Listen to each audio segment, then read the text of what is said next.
And it's a very good morning to the Gelding on a special Queen's Birthday edition of That's Racing.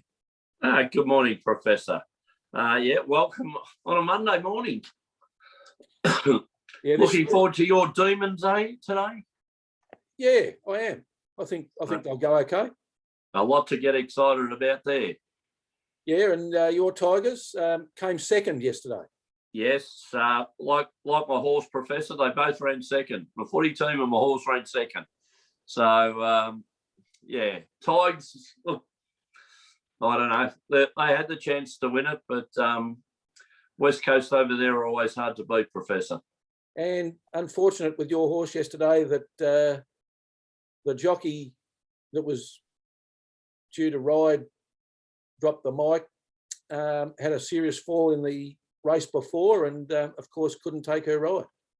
A bit of drama, Professor, when you're looking for a replacement jockey 30 minutes before you're about to race. Carleen Heffel had a bad fall in the race before and was taken to hospital, so I hope she's fine. There was apparently doing some scans on her neck and also jaw. I read this morning, Professor, but yes, we got replaced with Campbell Rawula, who obviously forgot the instructions on the horse, Professor. Is that a nice way of putting it? I think he got 4 pairs too far back, Gelding. Well, Professor, I know that wasn't going to be the instructions, and if he had been told that Dylan Dunn had it, second, and and a leader's track at Eden Hope, and the thing that won, which won by 5 lengths, I think we were given it conservative. A conservative 10 lengths, probably more. Yes, conservative in a 300-metre straight, Professor. Well, yeah, can I just say, Gelding, that having watched the race... how would you rate the ride, Professor? Oh, well, I don't think... Well, given that your horse ran second, Gelding, and I didn't think it probably was ridden as well as it could have been. That's all I'll say. Okay. I thought he wanted to get a ride in the ambulance. He was that far back and on the inside fence. Sometimes, look, Professor, and it just goes to show, as we stress on this show, the importance of the right jockey choice. Yes, I'll be interested to see the jockey's comments, Gelding. I will send them to you, but I don't know whether there's a brain in the actual head to actually make a comment, Professor, because it was missing during the race. All right, Gelding. But Mornington, I'm over it, Professor. Sorry, Gelding? But I'm over it. Yeah, I'm sure. Mornington today, a heavy 9 with the rail in the true position, which is terrific. The first race at 12:25. What are your red-hot tips for today? Oh, Professor, look, after a bad day Saturday, we got back yesterday. Excuse me. We got back yesterday with 3 winners, so we're up to the weekend at the moment, Professor. Look, Mornington, this type of meeting, a winter meeting, a heavy 9.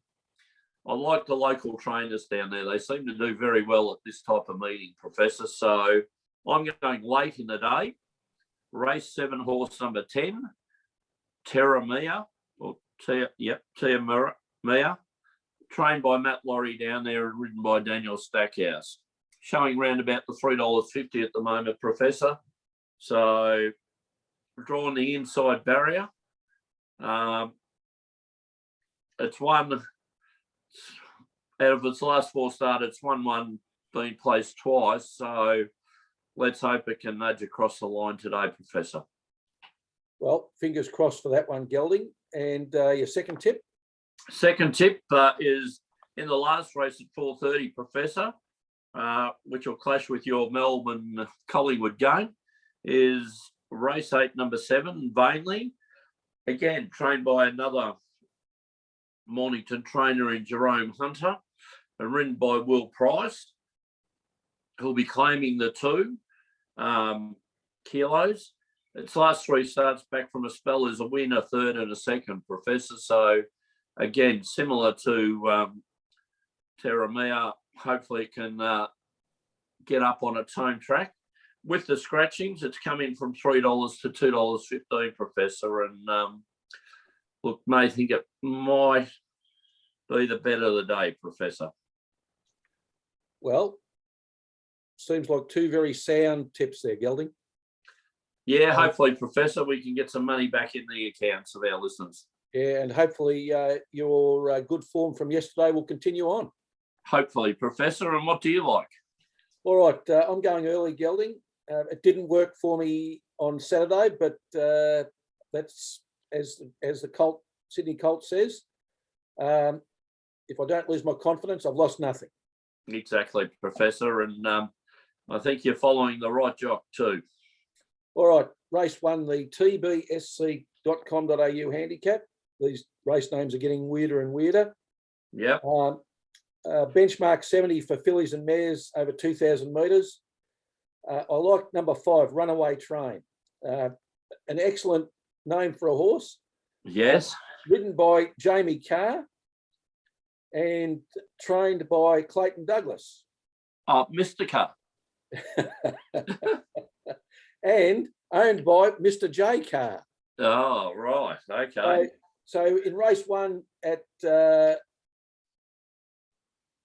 on Saturday, that self-interest didn't help me at all, but I think it might today in the first race. Good, Professor. Another Mornington trainer.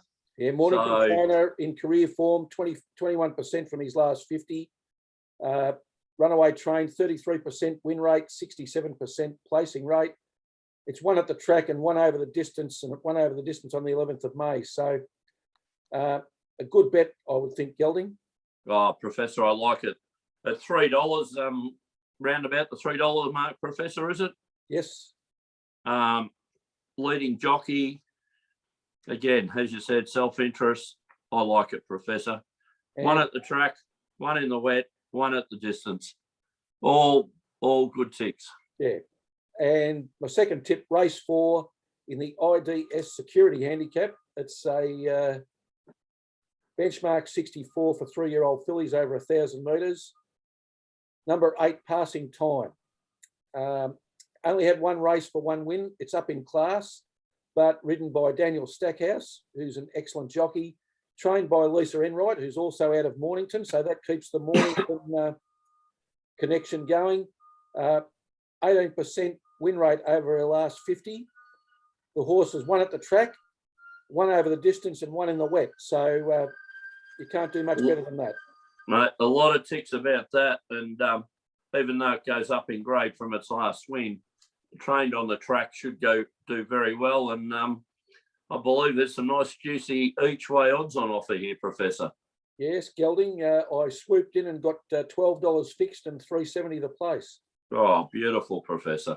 I'm sure it'll start shorter than that, Gelding. Oh, well, you never know. No, you never know.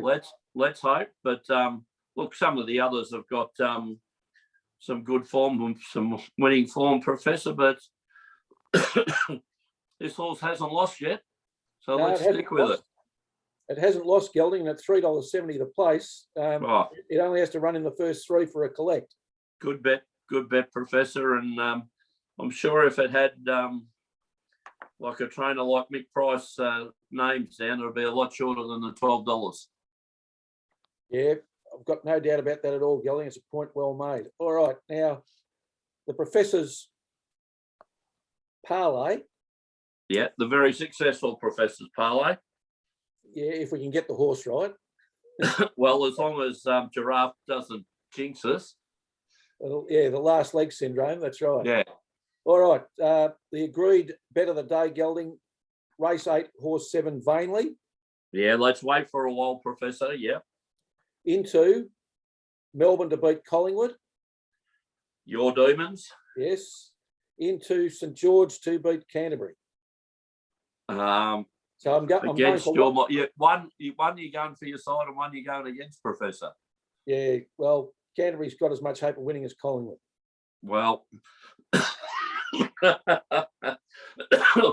I'm sure someone's probably going to come back at you with that comment. Well, they might well do, Gelding. They might well do. The Professor's Parlay showing 3-1 at the moment. So, as we've said many, many times, Professor, a 3-1 winner is better than a 12-1 loser. yeah, it certainly is. All right, Gelding. Well, that's it for today's Queen's Birthday special edition of That's Racing. We'll be back again on Saturday, looking to give the punters some inside mail on what'll be winning and what won't be. And until then, it's good luck. And good punting.